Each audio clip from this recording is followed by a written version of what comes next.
आज के इस एडिटोरियल में हम बात करने वाले हैं भारत की अर्थव्यवस्था के संबंध में मिक्स्ड सिग्नल्स। यानी कि वर्तमान समय की अगर हम बात करें तो अर्थव्यवस्था के क्षेत्र में हमें मिले जुले संकेत देखने को मिलते हैं। यानी कि न तो पूरी तरीके से सुधार हुआ है और न ही अर्थव्यवस्था पूरी तरीके से डाउन है। मिक्स्ड सिग्नल्स है ना। Manufacturing has gained momentum. Gain का मतलब है प्राप्त करना, मोमेंटम का मतलब है रफ्तार या फिर चाल। तो जो निर्माण क्षेत्र है उसने थोड़ी सी रफ्तार पकड़ी है, उसने चाल पकड़ी है, यानी कि निर्माण क्षेत्र में तेजी देखने को मिली है। बट लेकिन इन्फ्लेशन स्टिल अ कंसर्न। ये जो मुद्रास्फीति है ना, इन्फ्लेशन, इसे हम आम भाषा में कहते हैं महंगाई, स्टिल अब भी चिंता का कारण बनी हुई है। कंसर्न का मतलब है चिंता, चिंता का विषय। कि ठीक है, मैन्युफैक्चरिंग क्षेत्र ने अपनी चाल पकड़ी है, यानी कि इसमें तेजी आई है, लेकिन जो मुद्रास्फीति है वो अभी भी चिंता का विषय बनी हुई है।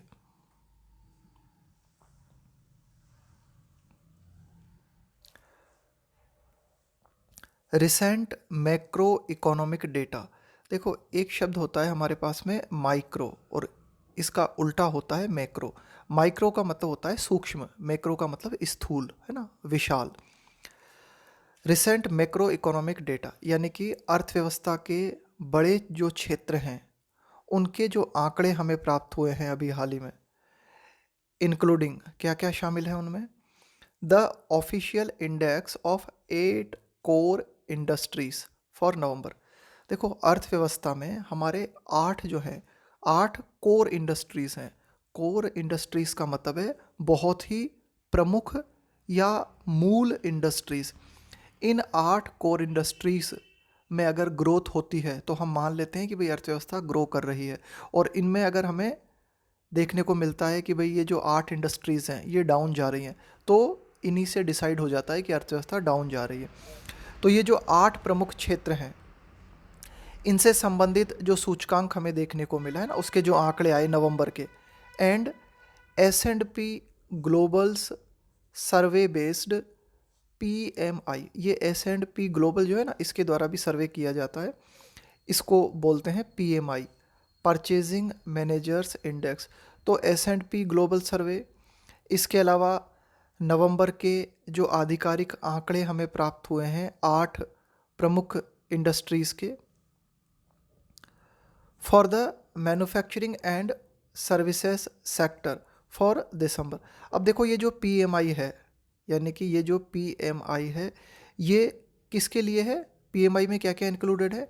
निर्माण क्षेत्र भी शामिल है इसमें, मैन्युफैक्चरिंग एंड सर्विसेज सेक्टर, सेवा क्षेत्र भी शामिल है। ठीक है, तो दिसंबर के आंकड़े हैं PMI के जिनमें मैन्युफैक्चरिंग और सर्विसेज सेक्टर शामिल है। इसके अलावा नवंबर के आंकड़े हैं हमारे पास जिनमें जो 8 कोर इंडस्ट्रीज़ है उनमें कितना जो है, कितनी ग्रोथ देखने को मिली, कितना जो है डाउन रहा परफॉर्मेंस है ना। तो ये आंकड़े जो हैं ऑफर मिक्स्ड सिग्नल्स, तो ये आंकड़े जो है प्रदान करते हैं क्या? मिक्स्ड सिग्नल्स, मिले जुले संकेत। ऑन द अंडरलाइंग, अंडरलाइंग का मतलब होता है निहित होना, बने रहना। Underlying momentum in the economy, momentum का मतलब है चाल, स्पीड, कि अर्थव्यवस्था में जो चाल बनी हुई है उसके बारे में ये आंकड़े जो है मिश्रित संकेत देते हैं।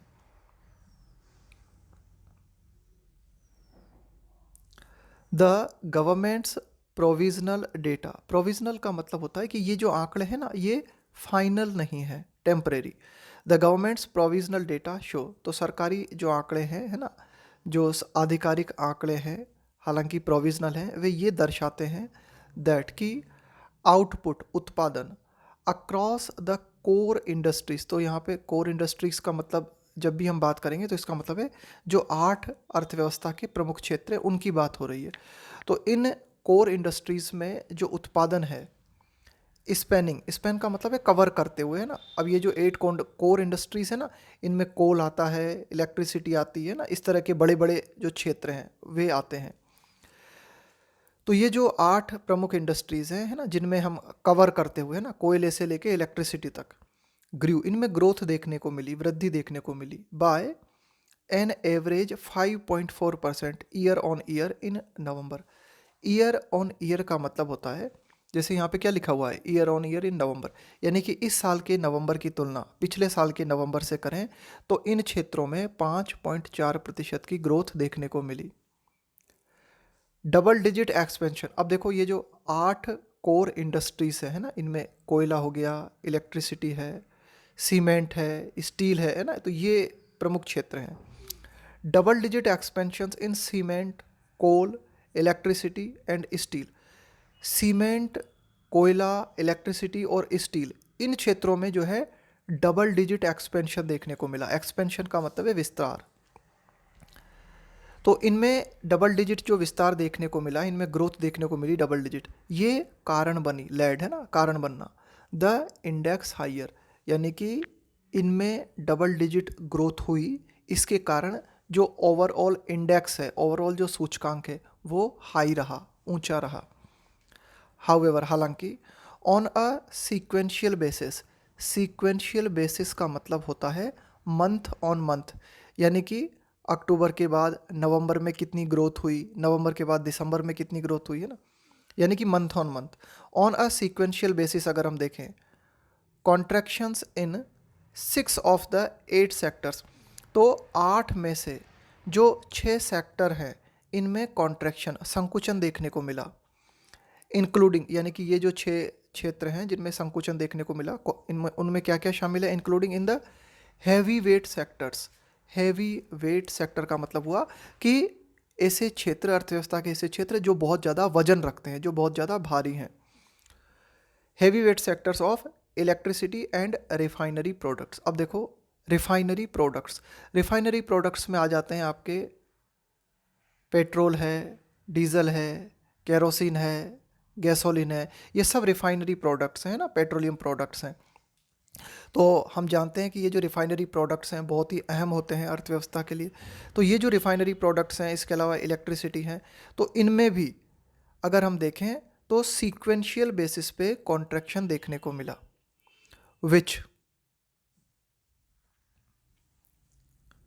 विच टुगेदर, अब यानी कि अगर हम इलेक्ट्रिसिटी और रिफाइनरी प्रोडक्ट्स को ले लें तो ये दोनों साथ में मिलकर विच टुगेदर रिप्रेजेंट, दर्शाते हैं ऑलमोस्ट हाफ द इंडेक्स, यानी कि ये जो सूचकांक की हम बात कर रहे हैं ना, इस सूचकांक का आधा हिस्सा इन 2 क्षेत्रों से निर्मित होता है। Kept average core output unchanged, अब देखो ये जो इन 2 बड़े क्षेत्रों की हमने बात की, इलेक्ट्रिसिटी और रिफाइनरी प्रोडक्ट, इनमें मंथ ऑन मंथ जो है कॉन्ट्रैक्शन, संकुचन देखने को मिला। तो इन्होंने क्या करा, बनाए रखा। केप्ट का मतलब है बनाए रखना, एवरेज कोर आउटपुट का मतलब है उत्पादन, अनचेंज्ड। तो कुल मिला के इन क्षेत्रों में हमें ग्रोथ देखने को नहीं मिली, इसके कारण जो ओवरऑल उत्पादन का एवरेज है वो अपरिवर्तित बना रहा। वाइल, जबकि इलेक्ट्रिसिटी आउटपुट, कि भाई ये जो इलेक्ट्रिसिटी है इसका जो उत्पादन है इसमें हमें संकुचन देखने को मिला। कितना, 2.1% फ्रॉम अक्टूबर, यानी कि अक्टूबर से नवंबर में, ये जो मंथ ऑन मंथ अगर हम बात करें, श्रिंक का मतलब है सिकुड़ना, श्रिंक है ना, इसकी सेकंड फॉर्म, थर्ड फॉर्म, कि भाई जो इलेक्ट्रिसिटी क्षेत्र है इसके उत्पादन में 2.1% की कमी आई अक्टूबर से अगर हम तुलना करें तो। रिफाइनरी प्रोडक्ट्स कॉन्ट्रैक्ट है ना, कॉन्ट्रैक्ट का मतलब भी होता है संकुचन, बाय 3.1%, और सीक्वेंशियली का मतलब होता है मंथ ऑन मंथ, यानी कि अक्टूबर से नवंबर की अगर हम बात करें तो इलेक्ट्रिसिटी उत्पादन जो है उसमें 2.1% की कमी आई, और जो रिफाइनरी प्रोडक्ट्स हैं उनमें भी संकुचन देखने को मिला। कितना, 3.1% का। ओनली प्रोडक्शन ऑफ कोल, कि ओनली प्रोडक्शन ऑफ कोल, कोयले का जो उत्पादन है, और जो सीमेंट का निर्माण है, इसमें हमें विस्तार देखने को मिला है ना, एक्सपेंडेड का मतलब है विस्तार, both year on year and month on month. देखो ईयर ऑन ईयर का मतलब है इस साल के नवंबर की तुलना हम पिछले साल के नवंबर से कर रहे हैं, और मंथ ऑन मंथ का मतलब है कि इस साल के नवंबर की तुलना हम इसी साल के अक्टूबर से कर रहे हैं।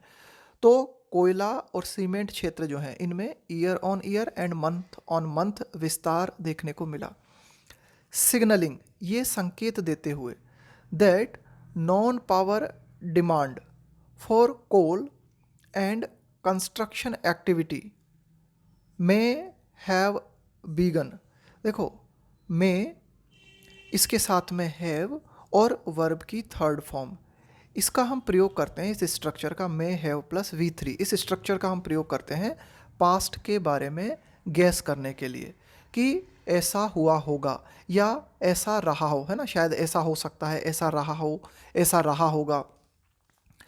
तो सीमेंट और कोल क्षेत्र में जो एक्सपेंशन हमें देखने को मिला है ये इस बात को संकेत करता है कि कोयले की जो नॉन पावर डिमांड है, एक तो होता है कोयले की डिमांड होती है पावर सप्लाई के लिए ना, दूसरी होती है non power.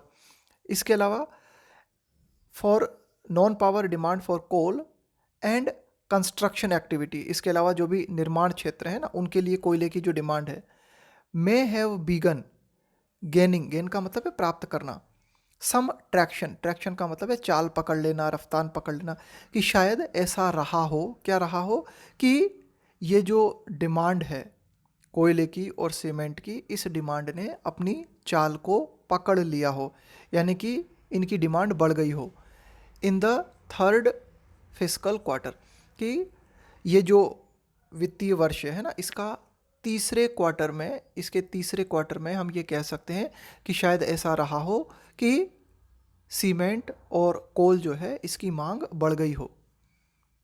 The up trend in cement, up trend का मतलब है कि भाई ये ऊपर की ओर देखने को मिल रहा है आपको, है ना, कोई चीज़ ऊपर जा रही है तो उसको कहेंगे अप ट्रेंड, नीचे जा रही है कोई चीज़ down trend. Is heartening, the up trend in cement is heartening, heartening का मतलब है कि भाई ये खुशी देने वाली बात है, अच्छी बात है ये, है ना। तो सीमेंट में जो अप ट्रेंड देखने को मिल रहा है ना, ये काफ़ी अच्छी बात है। ऐसा इसलिए, देखो एज का मतलब होता है बिकॉज, है ना, एज का मतलब होता है बिकॉज, लेकिन एज को हम प्रयोग करते हैं तब जबकि कारण हमें पता होता है, यानी कि जो बोल रहा है और जो सुन रहा है दोनों को पता है कि भाई क्या बात हो रही है, कारण क्या है, तो वहाँ पे हम एज लगाते हैं बिकॉज की बजाय। तो the up trend in cement is heartening, तो ये जो सीमेंट में अप ट्रेंड देखने को मिला है ये काफ़ी अच्छी बात है। ऐसा इसलिए consumption of the key building material, देखो सीमेंट जो है एक की बिल्डिंग मटेरियल है, जो भी बिल्डिंग निर्मित की जाती है उनमें सीमेंट जो है बहुत ही प्रमुख मटेरियल है।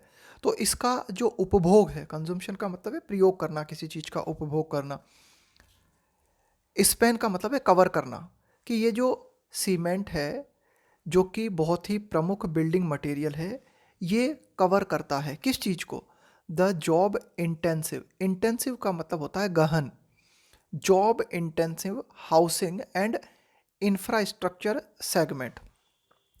देखो सेगमेंट का मतलब हो गया क्षेत्र, इंफ्रास्ट्रक्चर में ये सारी चीज़ें आ जाती हैं आपकी, जैसे कि रोड है, पुल का निर्माण है, रोड पुल का निर्माण, बिल्डिंग्स का निर्माण, इन सब को हम क्या बोलेंगे, इंफ्रास्ट्रक्चर क्षेत्र कहेंगे पूरा की पूरा। हाउसिंग जो क्षेत्र है हमारा, है ना, जो घरों का निर्माण है, इन सब में अगर हम बात करें तो हम ये कह सकते हैं कि ये जो क्षेत्र है हाउसिंग एंड इंफ्रास्ट्रक्चर जो सेगमेंट है ये जॉब इंटेंसिव है, यहाँ कई लोगों को रोजगार प्राप्त होता है। तो इस क्षेत्र में ये जो सीमेंट है इसके उपभोग में वृद्धि हुई है, तो ये अच्छी बात है। एंड इफ सस्टेन, सस्टेन का मतलब है बने रहना, और ये जो अप ट्रेंड देखने को मिला है सीमेंट के कंजम्पशन में, अगर ये बना रहता है तो ये हेल्प कर सकता है, कुड यहाँ पे आया है पॉसिबिलिटी के लिए, कुड हेल्प अंडरग्रेड, अंडरग्रेड का मतलब होता है किसी चीज़ को सपोर्ट देना, है ना, किसी चीज़ को सपोर्ट प्रदान करना। ब्रॉडर का मतलब है विस्तृत, इकोनॉमिक मोमेंटम, कि जो अर्थव्यवस्था की पूरी चाल है उसको सपोर्ट करने में मदद मिल सकती है अगर सीमेंट का कंजम्पशन जो है वो लगातार सस्टेन करता है, बना रहता है।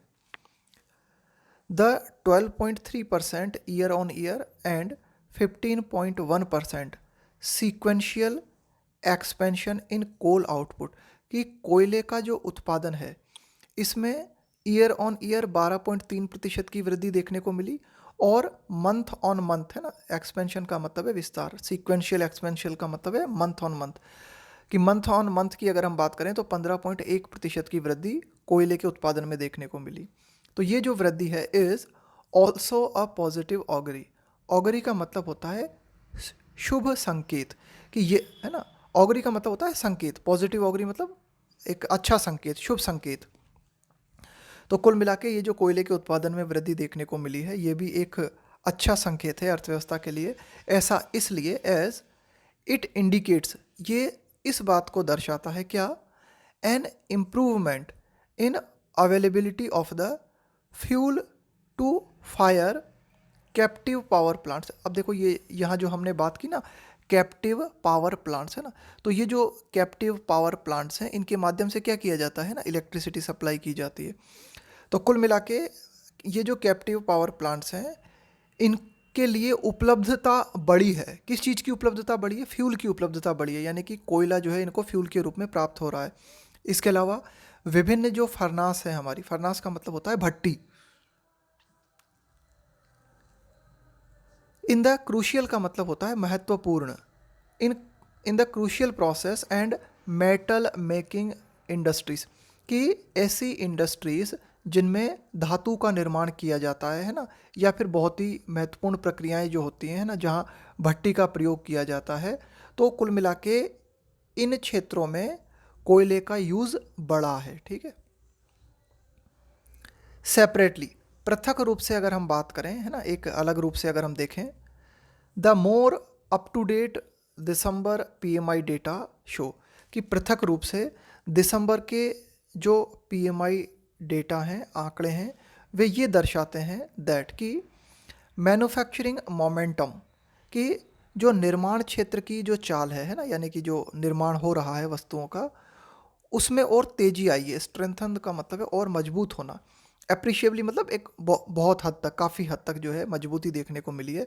ऐसा इसलिए एज बिजनेसेस रिपोर्टेड, कि विभिन्न बिजनेस में हमें क्या देखने को मिला, ये रिपोर्ट हमें देखने को मिली, द फास्टेस्ट राइज, राइज का मतलब है बढ़ोतरी होना किसी चीज़ में, इन न्यू ऑर्डर्स सिंस फरवरी 2021, की फरवरी 2021 से अगर हम देखें तो ये जो दिसंबर के आंकड़े हैं वो ये दिखाते हैं कि नए ऑर्डर्स में बहुत ज़्यादा मात्रा में वृद्धि देखने को मिली। The private survey of purchasing managers at about 400 manufacturers. अब देखो एक जो निजी कंपनीज हैं है ना, उनका एक सर्वे किया गया, लगभग 400 जो मैन्युफैक्चरर्स हैं ना, निर्माण करता है, ठीक है, जो 400 विभिन्न कंपनीज हैं निजी क्षेत्र की, उनका जो सर्वे किया गया उसने इस बात को सिग्नल किया, इस बात को संकेत किया दैट कि average output growth across these firms, firms का मतलब हो गया ये जो विभिन्न कंपनीज हैं, कि अगर हम एवरेज उत्पादन में कितनी ग्रोथ रही इन निर्माण क्षेत्र में है ना, इन मैन्युफैक्चरर्स के है ना, तो यहाँ हमें ये देखने को मिला, हिट अ 13 मंथ हाई लास्ट मंथ है ना, यानी कि दिसंबर के महीने में ये जो प्राइवेट सर्वे किया गया लगभग 400 मैन्युफैक्चरर्स का, तो इस सर्वे में ये बात सामने आई कि जो आउटपुट है, जो उत्पादन है, इसकी ग्रोथ जो है 13 महीनों में सर्वाधिक देखने को मिली। विथ द पीएमआई रीडिंग, की जो पीएमआई है जिसके माध्यम से रीडिंग ली जाती है वो कितनी रही, पीएमआई रीडिंग 15.57.8 पॉइंटिंग टू, अब ये रीडिंग जो है इशारा करती है to the strongest sectoral expansion since October 2020, कि बहुत ही मजबूत विस्तार हमें देखने को मिला है अक्टूबर 2020 से। प्रोड्यूसर्स ऑफ गुड्स, कि गुड्स का मतलब हो गया वस्तुएं है ना, कि वस्तुओं का जो निर्माण करने वाले हैं, स्टेप अप, स्टेप अप का मतलब है और बढ़ा देना किसी चीज़ को। हायरिंग, देखो आप अपनी कंपनी के लिए लोगों को हायर करते हो, तो इसी प्रकार हमें ये देखने को मिला कि जो गुड्स का निर्माण करने वाले हैं उन्होंने हायरिंग प्रक्रिया को बढ़ा दिया ताकि उनकी मदद हो सके, to help them meet, meet का मतलब है किसी गोल को प्राप्त करना, अ बैकलॉग ऑफ ऑर्डर्स, कि ऑर्डर्स का जो बैकलॉग है, बैकलॉग का मतलब है कि जो ऑर्डर्स मिले थे, पिछले ऑर्डर्स जो थे ना उन वो ही अभी तक आप पूरे नहीं कर पाए, तो उसको बोलेंगे बैकलॉग चल रहा है ऑर्डर्स का। तो जो पिछले ऑर्डर्स थे, जो बैकलॉग चल रहा था, उसकी भरपाई करने के लिए इन प्रोड्यूसर्स ऑफ गुड्स ने क्या किया, लोगों की हायरिंग चालू कर दी। एंड दो, और हालांकि यद्यपि, the increase in jobs was the slowest since September, कि सितंबर से अगर हम देखें जॉब्स में जो वृद्धि है वो बहुत ही धीमी हमें देखने को मिली। लेकिन employment across the sector, employment across the sector, लेकिन ये जो गुड्स प्रोड्यूसर्स हैं इस क्षेत्र में अगर हम रोजगार की बात करें, है ना, एम्प्लॉयमेंट अक्रॉस द सेक्टर, यहाँ पे सेक्टर की बात हो रही है, ये जो गुड्स सेक्टर है ना, रोज, राइस की सेकंड फॉर्म है रोज, है ना, इसमें हमें वृद्धि देखने को मिली। ठीक है, कि सितंबर से अगर हम देखें तो बाकी क्षेत्रों में हमें जो जॉब्स हैं, है ना, उनकी ग्रोथ जो है बहुत ही धीमी रही। लेकिन हमें क्या देखने को मिला कि इस क्षेत्र में, ये जो गुड्स निर्माण क्षेत्र है, इसमें हमें ग्रोथ देखने को मिली for a 10th straight month, यानी कि लगातार 10वें महीने तक, है ना, पहले दूसरे तीसरे लगातार 10 महीनों तक हमें जो है इस क्षेत्र में ग्रोथ देखने को मिली। तो ये इस चीज़ को दर्शाता है, रिफ्लेक्टिंग का मतलब इस चीज़ को दर्शाते हुए द हाइटन्ड ऑप्टिमिज्म, ऑप्टिमिज्म का मतलब होता है आशावाद, अमॉन्ग मैन्युफैक्चरर्स, मैन्युफैक्चरर्स का मतलब हो गया निर्माणकर्ता, कि विभिन्न जो मैन्युफैक्चरर्स हैं उनके बीच काफ़ी ज़्यादा, हाइटन्ड का मतलब है बड़ा हुआ, है ना, बड़ा हुआ, उनके बीच में जो है आशावाद देखने को मिलता है, यानी कि उन्हें लग रहा है कि भाई आगे बहुत ज़्यादा ग्रोथ के चांसेस हैं। The PMI survey shows, PMI survey इस बात को भी दिखाता है दैट कि overall output charge, overall output charge inflation, कि अगर हम टोटल जो उत्पादन है उस उत्पादन में अगर हम इन्फ्लेशन को भी जोड़ लें अक्रॉस द प्राइवेट सेक्टर, कि ये जो निजी क्षेत्र हैं, है ना, अक्रॉस द प्राइवेट सेक्टर का मतलब है निजी क्षेत्र में, है ना, जो भी निजी क्षेत्र में जितनी भी कंपनीज हैं अगर इनको हम देख लें, यहाँ जो भी उत्पादन हमें देखने को मिल रहा है उसमें इन्फ्लेशन को भी अगर हम इंक्लूड कर लें तो क्या हुआ है, हैज़ इंटेंसिफाइड, यानी कि जो आउटपुट है जिसमें कि इन्फ्लेशन इंक्लूडेड है उसमें बहुत ज़्यादा वृद्धि देखने को मिली है। इंटेंसिफाई होने का मतलब है और ज़्यादा तेजी आना। विथ मैन्युफैक्चरर्स रिपोर्टिंग, कि जो भी विभिन्न जो मैन्युफैक्चरर्स हैं वे इस बात की रिपोर्ट दे रहे हैं कि जो इन्फ्लेशन है, जो महंगाई है, इन सेलिंग प्राइसेस, कि सेलिंग प्राइस में जो इन्फ्लेशन है, आउटपेस, आउटपेस का मतलब होता है चाल अधिक होना, कि सेलिंग प्राइस में जो इन्फ्लेशन देखने को मिल रही है उसकी चाल अधिक है। किस चीज़ से, gains, gains in input cost, input cost का मतलब होता है लागत, कोई चीज़ आप बनाते हो उसमें जो आपकी लागत आती है उसमें जो वृद्धि हो रही है, यानी कि इनपुट कॉस्ट में जो गेन हो रहा है, लागत में जो वृद्धि हो रही है उसकी तुलना में जो सेलिंग प्राइसेस है वहाँ पर इन्फ्लेशन में ज़्यादा वृद्धि हो रही है। ध्यान रखना, इनपुट कॉस्ट में उतनी वृद्धि नहीं हो रही जितनी कि इन्फ्लेशन में वृद्धि हो रही है। Outpacing gains in input cost for the first time in almost 2.5 years, कि पिछले 2.5 सालों की अगर हम बात करें तो पहली बार ये बात हमें देखने को मिली है कि जो मैन्युफैक्चरर्स हैं उनका कहना है कि जो इनपुट कॉस्ट है उसमें जो गेन हो रहा है, यानी कि उसमें जो बढ़ोतरी हो रही है उसकी तुलना में जो सेलिंग प्राइसेस हैं उनमें ज़्यादा इन्फ्लेशन देखने को मिल रही है। तो ऐसे हालातों में बहुत ज़रूरी है कि किसी भी कीमत पर जो इन्फ्लेशन है उसे कंट्रोल में रखा जाए।